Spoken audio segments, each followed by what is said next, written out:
Sa ngayon, isang kakaibang sitwasyon ang nararanasan ng China. Habang karamihan sa mga bansa ay nakadepende sa paggastos ng kanilang mamamayan para sa paglago ng ekonomiya, ang China naman ay may kakaibang kwento. Pero bago po ang lahat, baka pwedeng palike ang video na ito dahil napakalaking bagay na ito sa aming content creators. Maraming salamat po. Alam mo ba na mahigit 40% ng kita ng karaniwang mamamayan sa China ay iniipon? Sa Amerika, wala pa sa 10% ang naitatabi. Bakit ganito sa China? Kasi para sa maraming Chinese, wala masyadong pagpipilian kundi mag-ipon. Maraming kakulangan sa kanilang healthcare at social security. Dagdag pa ang naging epekto ng one-child policy na naging dahilan kung bakit maraming matatanda ngayon ay umaasa lang sa nag-iisang anak para sa suporta. Dahil dito, kakaunti lang ang bahagi ng ekonomiya ng China na nanggagaling sa konsumo ng mga mamamayan na nasa 30-80% lang ng kanilang GDP. Ibang-iba ito sa US na halos 70% ng ekonomiya ay mula sa pagbili ng mga produkto ng mga tao. Anong ibig sabihin nito? Kapag hindi bumibili ang mga mamamayan, hindi gumagalaw ang pera sa loob ng bansa. Kaya naman, napipilitan ang China na umasa sa pagbebenta ng produkto sa ibang bansa at sa patuloy na konstruksyon ng mga gusali, daan at tulay. Ngunit kahit ganoon, may pressure pa rin na kailangang maabot ang target na 5% na paglago sa ekonomiya taon-taon. Kaya kung ikaw ay isang leader sa probinsya sa China, hindi mo hahayaang mabigo ang pamahalaan. Anong pinakamabilis gawin? Magpatayo ng mga infrastruktura. Sa nakaraang 25 taon, halos triple ang haba ng mga kalsada sa China. Para bang pinagsama-sama mo ang lahat ng kalsada sa US, ganoon karami ang kanilang naitayo. Milyon-milyong housing units, libu-libong tulay, at napakaraming riles ng tren ang naipatayo. Impressive, di ba? Pero heto ang tanong, sino ang titira sa mga bahay na yan?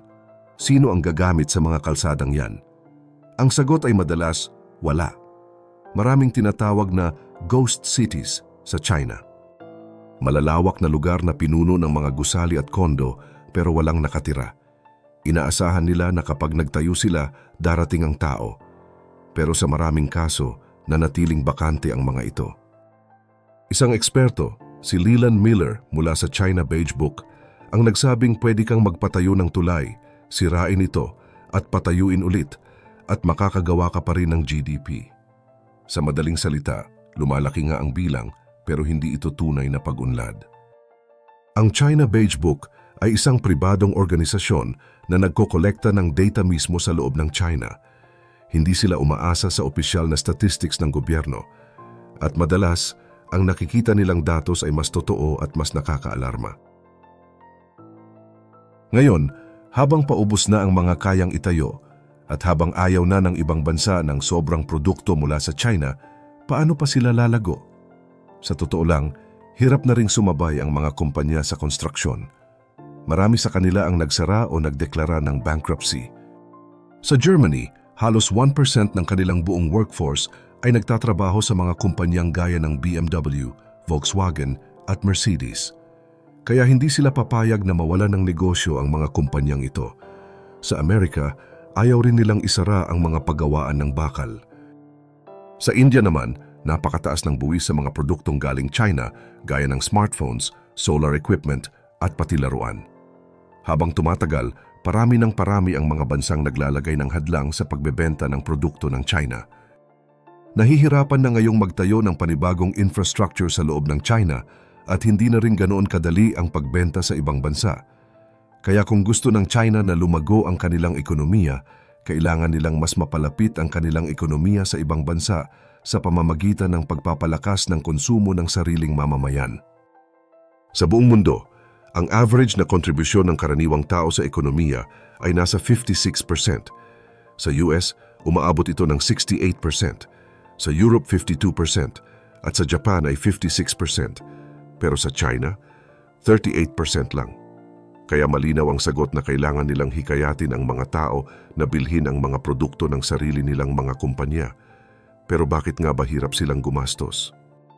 Una, dahil sa kasaysayan ng China. Sa loob ng 400 taon, nakaranas sila ng 12 matitinding taggutom. Isa na dito ang pinakamasaklap na nangyari 60 taon lang ang nakaraan na kumitil ng mahigit 30 milyong buhay. At ang karamihan ng mga tagutom na ito, hindi lang dahil sa kalikasan kundi dahil din sa maling desisyon ng tao. Kaya naman, tumatak na sa isipan ng mga Chinese ang kahirapan at kakulangan. Bukod pa rito, hindi rin sapat ang lupa sa China para mapakain ang lahat. Ang mga taniman nila ay madalas tamaan ng bagyo, baha at tagtuyot. Kahit papagsama-samahin ang lahat ng lupang tinataniman nila, abot ito ng halos 600 milyong ektarya. Pero sa dami ng kailangang pakainin, kulang pa rin ito. Kaya para sa bawat 100 calories na kinakain ng isang Chinese, 40 dito ay imported mula sa ibang bansa. Isang halimbawa nga, ang US ay gumagamit ng lupang kasing laki ng Utah para lang magtanim ng pagkain na iaangkat sa China. Kaya hindi nakakapagtaka na mas pinipili ng mga tao sa China na mag-ipon. Isa pa, dahil na rin sa dating one-child policy ng bansa, karamihan ng mga magulang ngayon ay umaasa na lang sa iisang anak para alagaan sila sa pagtanda. Noon, ang mga anak ang tumutulong sa kabuhayan mula sa bukid, pagluluto, hanggang sa pag-aalaga sa matatanda. Sa kasalukuyan, tinatawag nila itong 4-2-1 model na isang anak. May 2 magulang at 4 na lolo't lola na kailangang alagaan. Ang gastos sa ospital ay isa ring dahilan ng matinding pag-iipon. Ang karaniwang kita sa China ay nasa $7,000 kada taon, pero ang average na gastos sa ospital ay $1,200. Bagamat 72% ng gastos sa kalusugan ay sinasagot ng gobyerno, ang natitirang bahagi ay galing sa bulsa ng tao, lalo na kapag seryoso ang sakit. Mas mahirap pa lalo para sa mga nasa probinsya dahil malayo ang agwat ng serbisyong medikal nila kumpara sa mga taga-syudad gaya ng Shanghai. Kaya naman naiintindihan kung bakit kailangan talagang mag-ipon. At hindi lang basta ipon kundi siguraduhin na rin na hindi ito mawawala. Kasi kakaunti rin ang oportunidad sa China para mapalago ang pera. Sa Amerika, maraming empleyado ang automatikong nakakabili ng stocks buwan-buwan mula sa kanilang sahod sa pamamagitan ng 401,000 investment plans. Ito ang dahilan kung bakit tumaas ang stock ownership sa US mula 20% noong 1979 papuntang mahigit 60% ngayon. Nagiging daan ito para sa mas maraming gastusin, paggawa ng produkto at mas malakas na ekonomiya. Pero sa China, wala pang katulad na sistema. Kaya kung wala kang kasiguruhan na lalaki ang pera mo, natural lang na piliin mong huwag gumastos. Sa maraming bansa gaya ng Amerika, malaki ang papel ng investments at stock market sa pagyaman ng mga mamamayan. Nag-i-invest ang tao sa mga kumpanya, tumataas ang value nito at habang tumatagal ay lumalaki rin ang kinikita nila. Ganito umiikot ang tinatawag na wealth effect, na kapag pakiramdam mo ay mas mayaman ka, mas nagiging bukas ka sa paggastos, pero iba ang nangyayari sa China. Sa China, hindi ito pinapagana ng gobyerno. Imbes na palaguin ang yaman ng mga mamamayan sa pamamagitan ng investments, tila pinipigilan pa ito. Isang ebidensya rito ay ang performance ng stock market ng China na hindi halos gumalaw sa loob ng 20 na taon. Isipin mo, 2 dekada ng halos walang pag-angat ang halaga ng stocks doon. Bakit ganito? Kasi sa ilalim ng sistemang pinapatakbo ng Chinese Communist Party, maraming malalaking kumpanya ay pag-aari mismo ng Estado. Ibig sabihin, hindi pwedeng pasukin ng mga ordinaryong tao ang mga kumpanyang ito para mag-invest. Kabilang dito ang mga construction company, energy providers, bangko, at mga kumpanyang may kaugnayan sa depensa ng bansa. Parang sa Amerika, kung lahat ng bangko, oil companies at defense companies ay hawak ng gobyerno, wala kang kakayahang makinabang sa mga ito bilang mamumuhunan. Oo, sa isang banda, nakakabuti ito sa estado kasi bumabalik naman daw sa bayan ang kita ng mga kumpanyang ito na halimbawa ay sa mga infrastructure project. Pero kung titingnan, talo ang karaniwang mamamayan. Wala silang kontrol kung saan mapupunta ang dapat sanay bahagi nila sa kita. Walang oportunidad ang bawat individual na palaguin ang sariling yaman sa paraan na pasok sa kanilang kalagayan. Ang problema, hindi mo pwedeng hikayatin lang ang mga tao na gumastos ng basta-basta kung wala naman silang sapat na tiwala o pondo. Hindi rin sapat ang simpleng mensahe ng gobyerno na gastos lang kayo. Sa totoo lang, ang mismong sistemang pang-ekonomiya ng China ay tila pinipigilan ang household sector at private sector na lumago. Ngayon, dito pumapasok ang tensyon sa pagitan ng China at ibang bansa.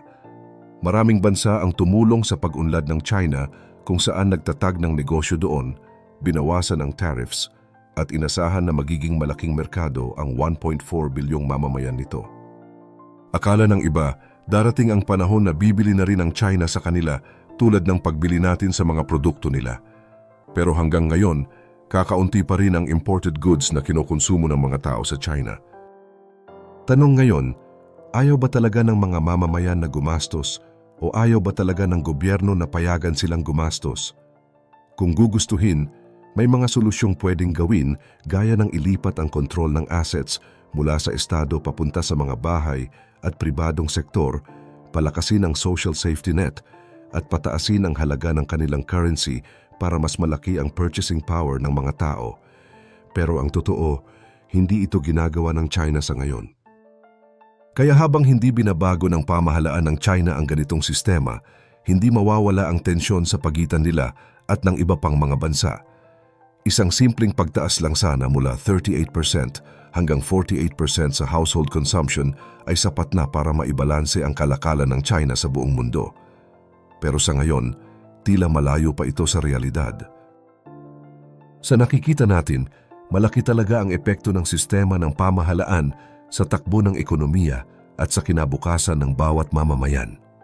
Kung sa ibang bansa, may kalayaan ang tao na magpalago ng yaman, sa China, tila kontrolado pa rin ng estado ang halos lahat. Pero hanggang kailan ito tatagal?